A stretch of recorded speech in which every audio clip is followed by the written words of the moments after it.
Hi, this is Kara Rose Atkinson, president of IE-CAMFT, and I'm here today with our presenters for this month, Dr. Ryan Witherspoon and Ruthie Gloyd.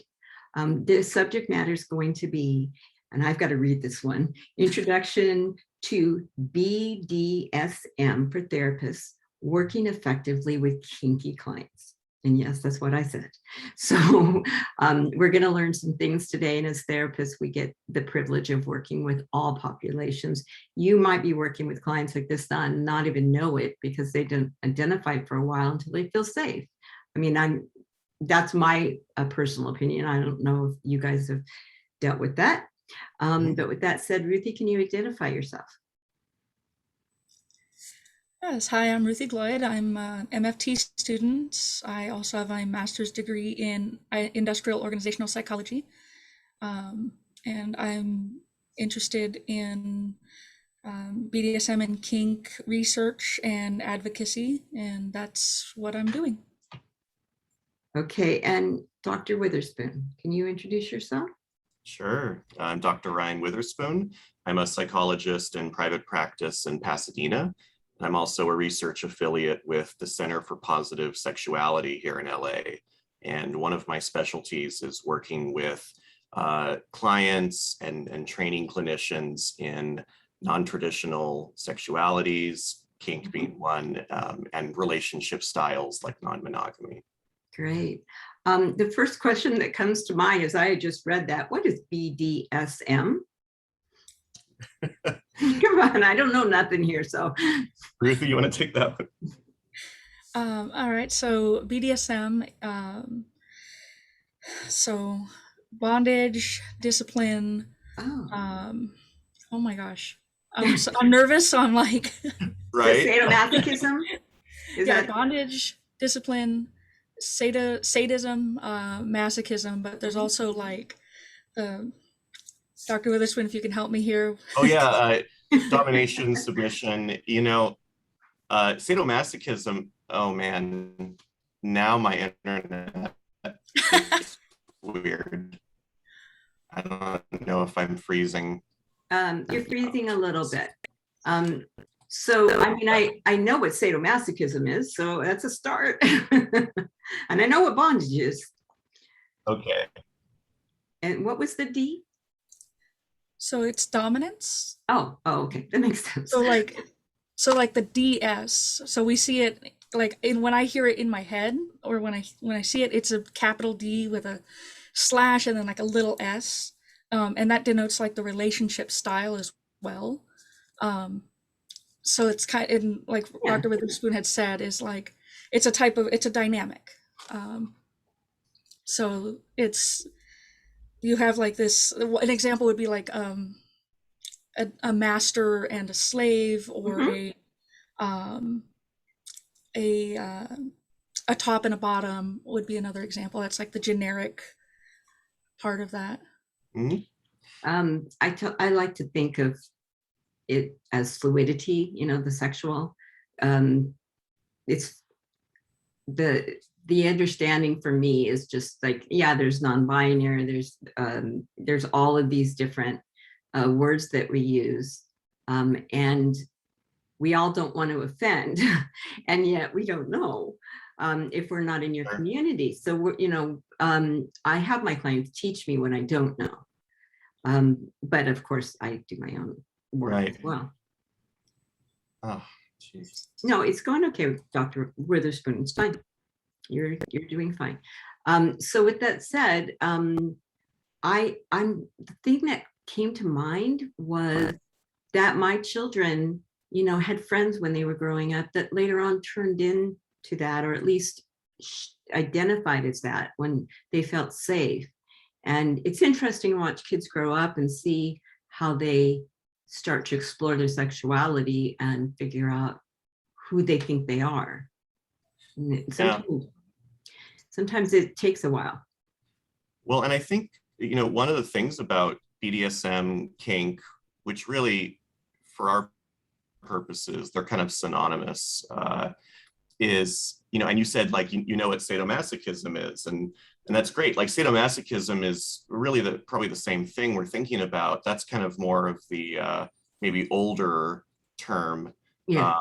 That's more of like a sort of academic term that got applied to the community, but all the acronyms and whatnot, I think it might make it seem more foreign to people than it actually probably is, because really, and Ruthie, I want to know if you agree, but kink, BDSM, it's sort of elaborations on, in an erotic sense, playing with power and power dynamics.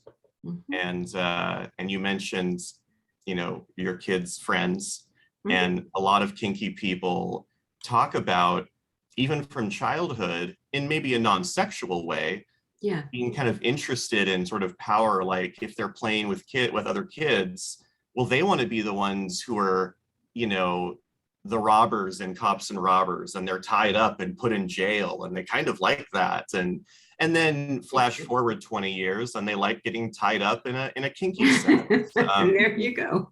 It's yeah, one of the kink educators, a well-known one, Midori, says that kink is childhood play, but with adult toys and sexual privilege. Yeah, that makes perfect sense to me.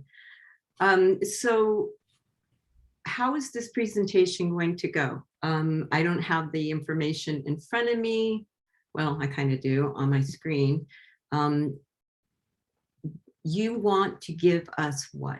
What information are we going to gain from this?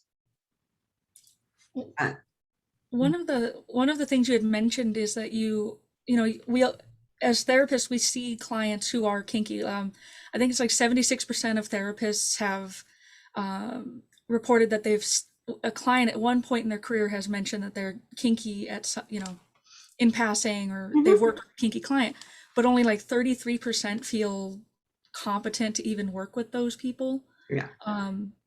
And of those therapists that feel like they're able to work with them, that there's an even smaller percentage, I think, that feel that that's even a healthy orientation. The other part of that is,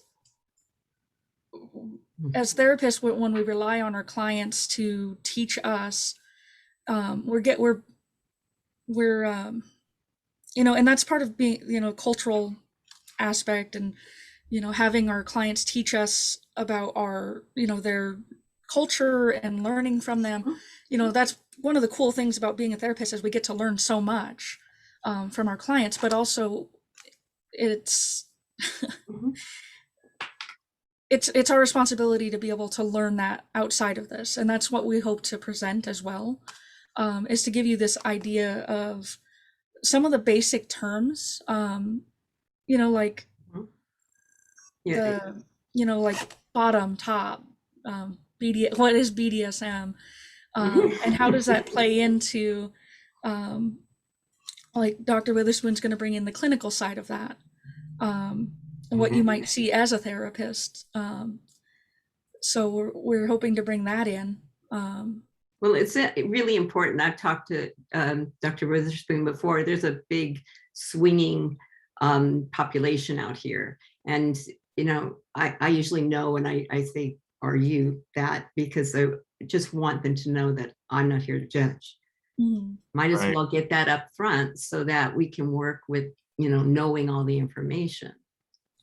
Yeah, absolutely. And like Ruthie said, there's a huge unmet need, because people who are kinky, just like people who are identified as swingers, but especially with kink, I think there is a long history, and still currently, of them being very pathologized by clinicians.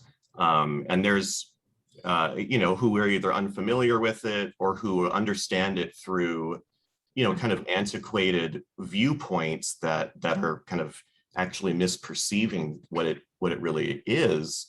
And a lot of people in the kink community who might want therapy, there's a huge demand for kink affirming clinicians, kink knowledgeable clinicians. And one of the things I want to try to stress in the presentation is, I thought Ruthie put it really well. Like this is sort of like a cultural primer, you know, and kink really is, it's a culture. Really, it's like a set of subcultures. For sure. And